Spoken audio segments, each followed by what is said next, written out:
Hi friends, வணக்கம் and welcome back to my channel. Please எல்லோரும் என்னோடய சேனலை சப்ஸ்கிரைப் பண்ணுங்கள், உங்கள் ஃப்ரெண்ட்ஸ் அண்ட் ஃபேமிலிக்கு ஷேர் பண்ணுங்கள். இன்றைக்கி நம்ம ஒரு சின்ன ஷார்ட் ஸ்டோரி தான் பார்க்க போகிறோம். இந்த ஸ்டோரி பிடிச்சிருந்தா கண்டிப்பாக எல்லோரும் லைக் பண்ணுங்கள், உங்கள் ஃப்ரெண்ட்ஸ் அண்ட் ஃபேமிலிக்கும் ஷேர் பண்ணுங்கள். வாங்க வீடியோக்குள்ளே போகலாம். காஞ்சி மன்னன் நரசிம்ம பல்லவன், அவனை பற்றி உங்களுக்கு எல்லாருக்குமே தெரியும்னு நினைக்கிறேன். நரசிம்ம பல்லவனும் பரஞ்சோதியும் ரெண்டு பேரும் பேசிகிட்டு இருக்கிறாங்க. ரெண்டு பேரோட முகத்தை பார்த்தா ஒரு குழப்பமான ஒரு இது சூழ்நிலை. ரெண்டு பேரும் ஏதோ ஒரு விஷயத்துக்கு குழம்பு போயிருக்காங்க. அது என்னன்னு எல்லோரும் கேட்கும்போது யாரோ வழி சொல்லியிருக்காங்க. அதாவது யாரோ வழியில் பார்த்தவர், அவர் சொன்ன சில வழிகள் அவங்க ரெண்டு பேருக்கும் சரியாக புரியல. அதாவது யாரோ வழியில் சொன்ன சில வழிகள், அந்த வழியை பற்றி இவங்க ரெண்டு பேருக்குமே தெளிவாக புரியல. அதனால் ரெண்டு பேரும் ரொம்ப குழப்பத்தில் இருந்தாங்க. மன்னரை பரஞ்சோதி மன்னரை கேட்டிருக்கா. மன்னருக்கும் விட தெரியல. ரெண்டு பேரும் சேர்ந்து ரொம்பவே குழப்பமாயிட்டு ரெண்டு பேரும் தனித்தனியாக யோசிக்க ஆரம்பிச்சிட்டாங்க, அது என்ன வழி அப்படின்னு சொல்லிட்டு. இவங்க ரெண்டு பேரும் குழப்பத்துக்கு என்ன காரணம் அப்படின்னா, கெட்டவனுக்கும் ஒரே வழி, நல்லவனுக்கும் கெட்டவனுக்கும் 2 வழி, நல்லவனுக்கும் 3 வழி. இந்த வழி கதை தாங்க இவங்க ரெண்டு பேருக்கும் ஏற்பட்ட குழப்பத்துக்கு காரணம். மன்னவருக்கு ஒரு சந்தேகம்னா அதுக்கு விடை கிடைக்கிற வரைக்கும் அவர் கண்டிப்பாக யாரையும் விட மாட்டார். அதனால் என்ன பண்ணார், எல்லார்கிட்டையும் கூப்பிட்டு இந்த வழிக்கு ஒரு பிரச்சனை முடிவு சொல்லுங்கள், இந்த பிரச்சனையை தீர்த்து வைங்க, இதுக்கு என்ன விடை அப்படின்னு சொல்லிட்டு எல்லார்கிட்டையும் கேட்குறாரு. இந்த விஷயம் அந்த அரசவை சிற்பியோட மகள் அவங்களுக்கு தெரிய ஆரம்பிக்குது. அவங்களுக்கு தெரிஞ்சதும் மன்னர், மந்திரி, சேனாதிபதி எல்லாருமே ரொம்ப குழப்பத்தில் இருக்கிறத பார்த்துட்டு அவங்க அந்த குழப்பத்துக்கான விஷயத்தை கண்டுபிடிச்சிட்டு அதுக்கு பதில் நான் சொல்கிறேன் அப்படின்னு சொல்லிட்டு போகிறாங்க. அவங்க ரொம்ப நல்ல புத்திசாலியான பெண்ணு, கொஞ்சம் குறும்புத்தனமும் இருக்கும். அதனால் அரசர்கிட்ட போயிட்டு ரொம்ப பணிவோட, அரசே நான் இந்த விஷயத்தை உங்களுக்கு விளக்கி சொல்லலாமா, இதுக்கு நீங்கள் அனுமதி தருவீங்களா அப்படின்னு கேட்குறாங்க.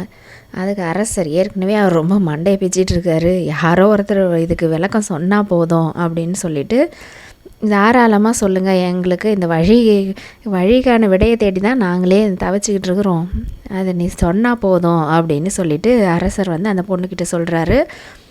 அங்கேயும் அங்கே பரஞ்சோதியும் இருக்கார். உடனே அவரும் அந்த விஷயத்தை தெரிஞ்சுக்கணும் அப்படின்ட்டு ரொம்ப ஆர்வமாக இருக்கார்.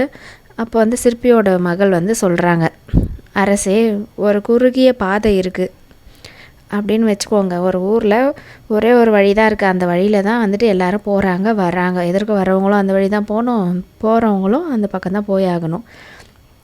அப்படி இருக்கும்போது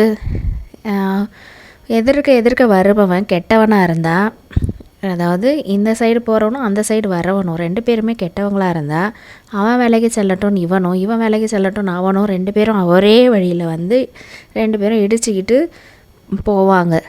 இவங்க ரெண்டு பேருக்கும் இது ஒரே வழி தான். ஆனால் இதே எதிர்க்க வரவன் கெட்டவனாக இருந்து ஆப்போசிட் இந்த பக்கம் இருந்து போகிறவன் நல்லவனாக இருந்தால், எதிர்க்க வரவன் போன பிறகு நம்ம போகலாம் அப்படின்னு சொல்லிட்டு வழியை விட்டு விலகி வேறு வழியாக போன அந்த வழியாக போவாங்க. அவங்க போனதுக்கப்புறம் இல்லைன்னா அவங்க வேறு வழி போவாங்க. இப்போ கெட்டவனுக்கும் நல்லவனுக்கும் 2 வழி. ஏன்னா நல்லவன் அந்த வழியை விட்டுட்டு வேறு வழி போயிட்டான், கெட்டவன் அந்த வழியாக வந்துட்டான். அடுத்து நல்லவனுக்கும் 3 வழி. எப்படின்னா, நல்லவன் இந்த சைடு கிராஸ் பண்ணுறவனும் நல்லவன், அந்த சைடு எதிர்க்க வரவனும் நல்லவன். ரெண்டு பேருமே நல்லவனாக இருக்கும்போது என்ன பண்ணுவாங்கன்னா, ரெண்டு பேருமே விட்டு கொடுக்குற மனப்பான்மையில் இருப்பாங்க. ஒரே வழி தான் இருக்குது, சரி அவர் இந்த வழியை யூஸ் பண்ணிக்கிட்டோம், நம்ம வேறு வழி போகலாம் அப்படின்னு சொல்லிட்டு எதிர்க்க வர நல்லவர் வேறு வழியில் போவார். இந்த சைடு வரவரும் நல்லவராக இருக்கும்போது இவர் என்ன பண்ணுவாருன்னா, அவர் அந்த வழியை யூஸ் பண்ணிக்கிட்டு நம்ம வேறு வழியில் போகலான்னு சொல்லிட்டு அவர் ஒரு வழியில் போவார். இப்போது இந்த சைடு வந்த ஒருத்தர் அந்த வழியில் போயிட்டார், அவருக்கு இந்த பக்கம் போனவர் எதிர்க்க வந்தவருக்கு வழியை விட்டு ஒரு வழியில் போனார், ஆப்போசிட்டில் வந்தவர் இவருக்கு வழியை விட்டு அவர் வேறு வழியில் போனார். ஆக மொத்தம் இந்த பக்கம் இருந்து போனவர் ஒரு வழியை உருவாக்கியிருக்காரு, எதற்கு வந்தவர் இன்னொரு வழியை உருவாக்கியிருக்காரு, ஏற்கனவே இருந்த ஒரு புது வழி இருக்குது. ஆக மொத்தம் என்னாச்சு, 3 பேருக்கும் நல்லவங்களுக்கும் நல்லவங்க 2 பேருக்கும் 3 வழியாக இருக்குது. 2 புது வழி, ஒரு பொது வழி. அதுதாங்க. நல்லவர்கள் எப்போதுமே நல்ல பாதையை தேர்ந்தெடுப்பாங்க. அவங்க நல்லவங்களுக்கு எப்போவுமே பல வழிகளில் நல்லது கிடைக்கும், நல்லது நடக்குங்க. எப்போவுமே அடுத்தவனை கெடுத்து நாம் நல்லா இருக்கணும் அப்படின்னு நினச்சா அவங்களுக்கு ஒரே ஒரு வழி தான், அது கண்டிப்பாக கெட்ட வழியாக தான் இருக்கும். அடுத்தவங்களுக்கு நல்லது நடக்கட்டும் அப்படின்னு விட்டு கொடுத்து போகிறவங்களுக்கு பல வழிகள் பிறக்கும். இதுதான் இந்த கதையோட கருத்து. பிடிச்சிருந்தா கண்டிப்பாக எல்லோரும் சப்ஸ்கிரைப் பண்ணுங்கள். இந்த விளக்கம் காஞ்சி மன்னர் நரசிம்மருக்கு ரொம்ப பிடிச்சிருந்துச்சு. அதனால் அவர் அந்த பொண்ணை பாராட்டி விலையுயர்ந்த வைர மாலையை அவருக்கு அந்த பொண்ணுக்கு பரிசாக கொடுத்தாரு. நீங்கள் அதையெல்லாம் கொடுக்க வேணாம், முடிஞ்ச அளவுக்கு என்னோடய சேனலை சப்ஸ்கிரைப் பண்ணுங்கள். உங்கள் ஃப்ரெண்ட்ஸ் அண்ட் ஃபேமிலியும் சப்ஸ்கிரைப் பண்ண சொல்லுங்கள். தேங்க்யூ ஃபார் வாட்சிங் மை வீடியோ. காலேஜ் ஸ்டூடெண்ட்ஸ்க்கெலாம் ஒரு நல்ல கோல்டன் ஆப்பர்ச்சுனிட்டின்னு இதை சொல்லலாம். ஒர்க் ஃப்ரம் ஹோம், வீட்டில் இருந்தே நீங்கள் வேலை செய்யலாம். ஒரு மொபைல் ஃபோன் இருந்தால் போதும். ரொம்ப நேரம் வேலை செய்ய தேவையில்ல, ஒரு 15 to 20 மினிட்ஸில் முடிஞ்சிடும். வேணுன்றவங்க அந்த நம்பருக்கு வாட்ஸ்அப் பண்ணுங்கள்.